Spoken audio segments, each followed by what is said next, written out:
നെടുമ്പാശ്ശേരിയിൽ CSF ഉദ്യോഗസ്ഥൻ യുവാവിനെ കാറിടിച്ച് കൊലപ്പെടുത്തിയ സംഭവത്തിൽ ഇപ്പോൾ റൂറൽ SP പ്രതികരിക്കുകയാണ്. രണ്ടുപേരും നമ്മൾ നിരീക്ഷണത്തിലെടുത്തിട്ടുണ്ട്. നിലവിൽ അവരിപ്പോൾ നമ്മുടെ സർവൈലൻസിലാണ്. അപ്പോൾ അതല്ലാതെ ബാക്കി ഇപ്പോൾ തെളിവുകളൊക്കെ കളക്ട് ചെയ്തുകൊണ്ടിരിക്കും. മാഡം, എന്താണ് പ്രകോപന കാരണം? റീസൺ ഇതുവരെ നമുക്ക് മനസ്സിലായിട്ടില്ല. ഇപ്പോൾ ഇൻവെസ്റ്റിഗേഷൻ തുടങ്ങിയിട്ടേ ഉള്ളൂ. അപ്പോൾ റീസൺ നമുക്ക് ഇതുവരെ മനസ്സിലായിട്ടില്ല.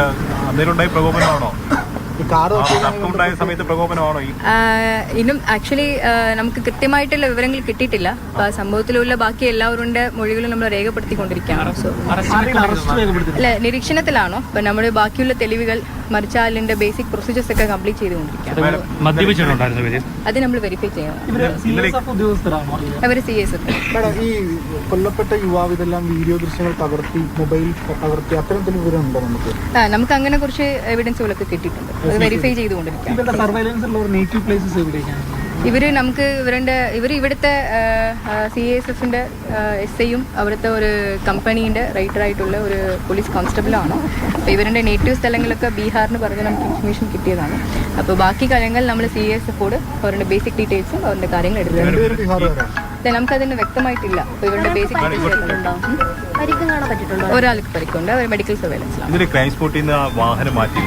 മാറ്റിയിട്ടില്ല. നമ്മൾ ക്രൈം സീൻ ഡിസ്ട്രിക്ട് എവിടെ ഈ ആദ്യം ഈ കാർ അങ്ങനെ ഇവിടെ സംഭവം നടന്ന സമയത്ത് ഈ സംഭവം അവർക്ക് ആദ്യം ഇഞ്ചൂർഡ് ആയതുകൊണ്ട് സ്ഥലത്തിൽ നിന്ന് മാറ്റി. പിന്നെ അവർ ഇവിടെ കൊണ്ടുവന്നിട്ട് നമുക്ക് ഇപ്പോൾ എല്ലാ ബേസിക് ഡീറ്റെയിൽസ് എല്ലാം കളക്ട് ചെയ്തിട്ടുണ്ട്. അല്ലല്ലോ,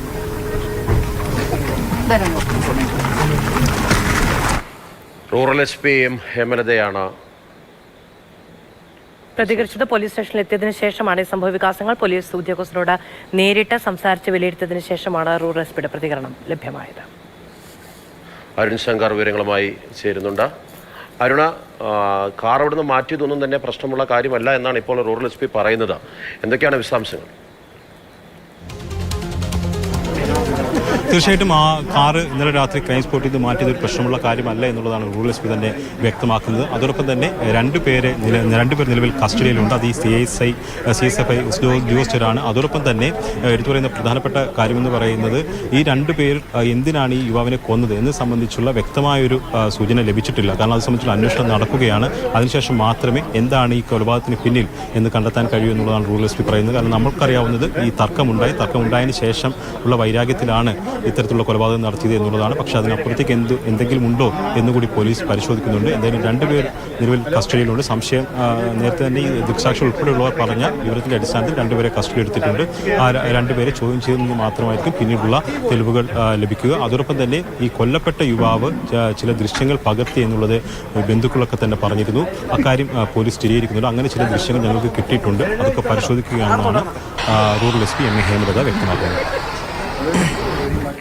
അരുൺ ശങ്കറാണ് വിവരങ്ങൾ നൽകിയത്. ഐവനും ഈ സംഘർഷമുണ്ടാകുമ്പോഴും തർക്കമുണ്ടാകുമ്പോഴും ഒക്കെ ദൃശ്യങ്ങൾ പകർത്തിയിരുന്നു. അതുകൊണ്ടാണ് ഇത് ആദ്യഘട്ടത്തിൽ ഒരു ആക്സിഡന്റ് ആണ് എന്നാണ് പോലീസ് അടക്കം വിചാരിച്ചിരുന്നത്. പിന്നീട് CCTV അടക്കം പരിശോധന നടത്താനുള്ള തീരുമാനമുണ്ടാകുന്നത് ഈ ദൃശ്യങ്ങളിൽ നിന്നാണ് എന്നുകൂടി മനസ്സിലാക്കുന്നു. ഈ അവിടേക്ക് ഗുരുതരമായി പരിക്കേറ്റ ഐവനെ എത്തിക്കുന്ന സമയത്ത് ശരീരം മുഴുവൻ ചതവുകളും ഒടിവുകളും രക്തവുമൊക്കെ ആയിരുന്നു എന്നുള്ളതാണ്. ഐവിൻ്റെ അച്ഛൻ ജോലി ചെയ്യുന്ന ആശുപത്രിയിലേക്ക് തന്നെയാണ് മകനെ ഈ ഗുരുതരാവസ്ഥയിലേക്ക് എത്തിക്കുന്നത്. 24 വയസ്സ് മാത്രം പ്രായമുള്ളൊരു ചെറുപ്പക്കാരൻ ഒരു വഴിയോര തർക്കത്തിന്റെ പേരിൽ ഇത്ര ക്രൂരമായി കൊല ചെയ്യപ്പെടുക എന്ന് പറയുന്ന അവസ്ഥയാണ് നമ്മുടെ നാട്ടിലുണ്ടായത്.